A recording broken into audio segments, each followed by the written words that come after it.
Okay, so to begin the process, we simply partition this region in the plane. Okay?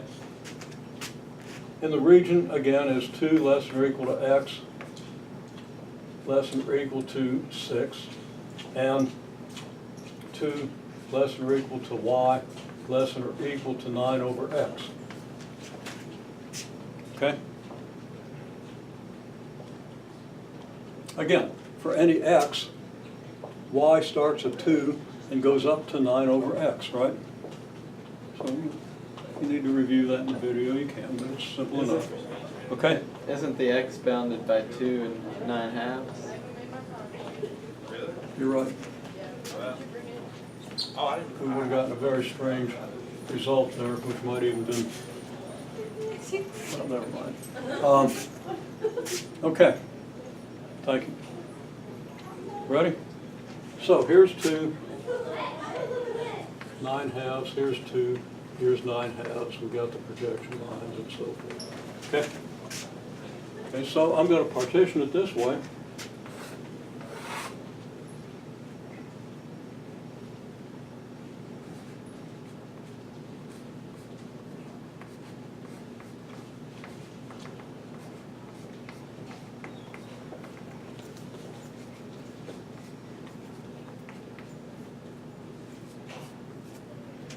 Partitioning the interval from 2 to 9/2, there's a partition. Does that look familiar? Okay. Well, all this says is that we have some x naught here. It's equal to 2, right? So here's x naught. And we have an x sub n that's equal to 9/2.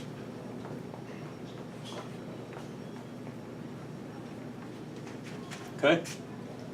And then we have a bunch of subintervals, an unspecified number that's going to approach infinity. Because when we develop our integral, that's how we do it.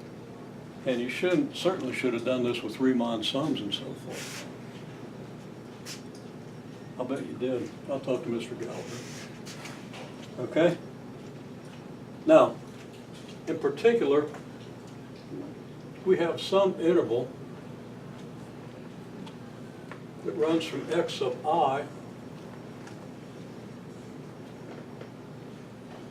to x sub I plus 1.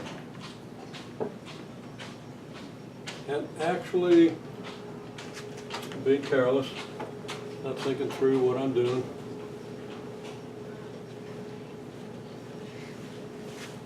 from xi minus 1 to xi. Okay? Now let me draw a little bigger picture of the region down here.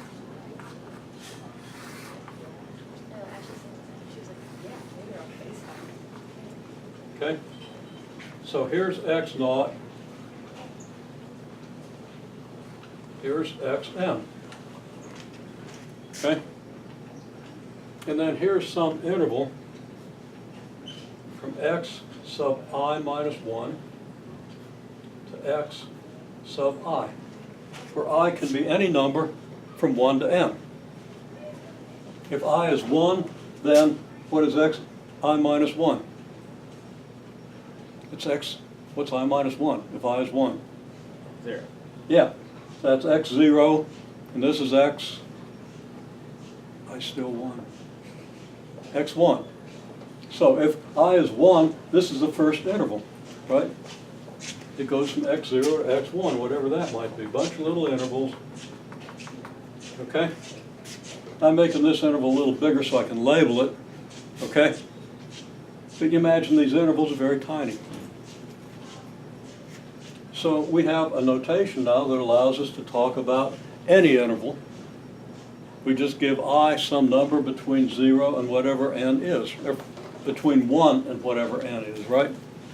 Because I can't be 0 because we don't have an x negative 1.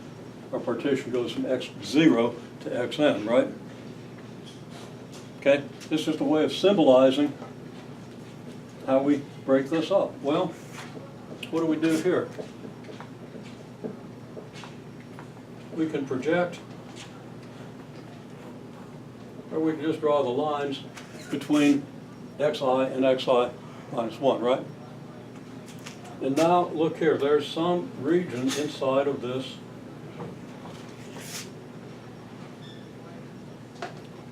region in our plane, right? A subregion, okay? And what do we know about this subregion? Well, we know that y goes from 2 up to something, right? Okay.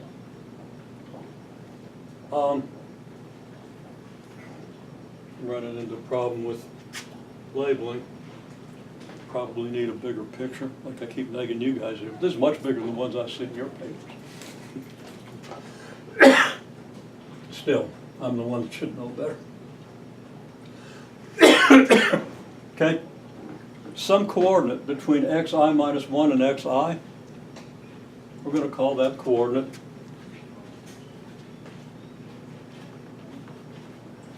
xi star. Okay, this is a sample value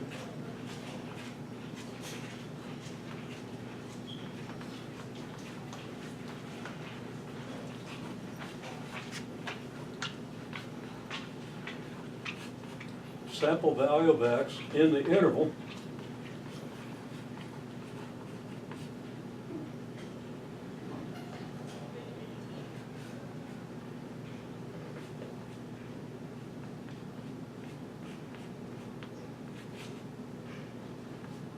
and we're going to call that the ith interval.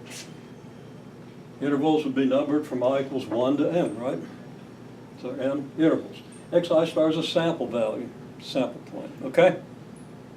And xi star can take any value at all in this interval, because when we take the limit as n approaches infinity and as the width of these things all shrink down to 0, okay? Then this thing's going to be so close to every other point in the interval that it's not going to make much difference where we choose. Okay.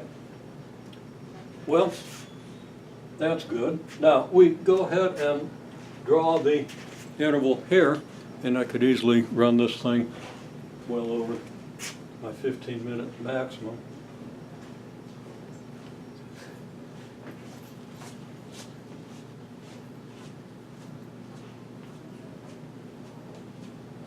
Okay, this purple segment represents all the values of y that lie within this region that correspond to the value xi star. Okay?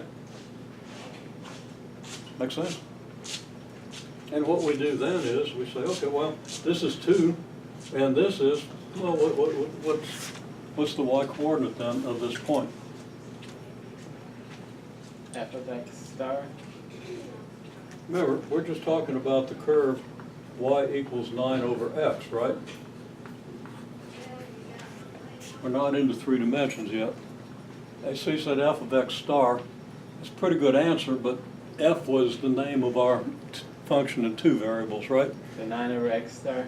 That'd be good. Okay? Very good. So that's 9 over x I star. You left the I off, but that's okay. You wouldn't forget it if you were writing it. Okay? So now we have a y interval from 2 to 9 over xi star, right? Well, what are we going to do with that interval? We're going to partition it. That's what we're going to do with it. Okay? So we're going to partition this interval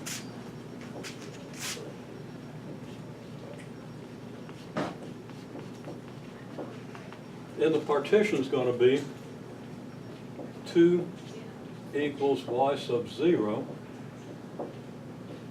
and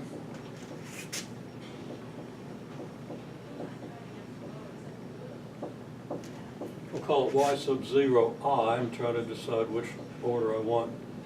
Less than y sub 1 I, less than, and so forth. Okay? and ultimately less than y sub m I. Okay? Now why am I putting the I on all these? Because we're going to have to do the same thing for every interval in the partition, right?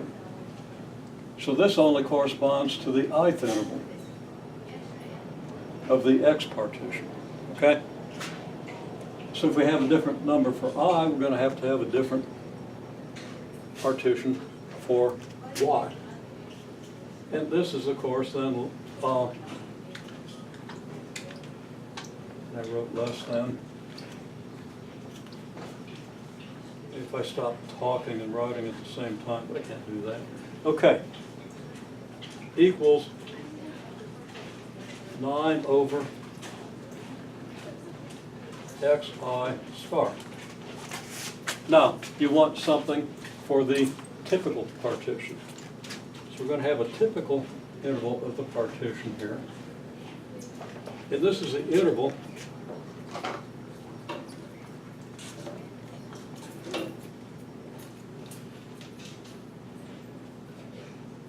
y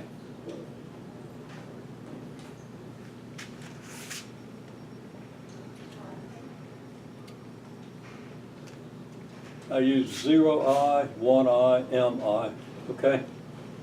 I really want to use I0, I1, and IM, okay? It's going to get sloppy when I replace it, but I'm going to do that, okay? But the interval is going to be y, I, You at least got gridlock right. j minus 1 Oh, I did a lot worse. to y, I, j. Okay? So we'll have an index j that's different than the index I that allows us to specify an interval near any point within this region. Okay, if I want this point, well, that's in x sub 287, the way I'm imagining it. Okay? The 287th interval that goes from x286 to x287, a sample point, x286 star. Okay? x287 star. And then it's got a y somewhere between 2 and 9 over x287, right? This partition with j's, okay? So I get every point in this region if I run through this whole partition. I get near every point in this region if I run through this whole partition and do this partition for every one. Okay? Does that make sense?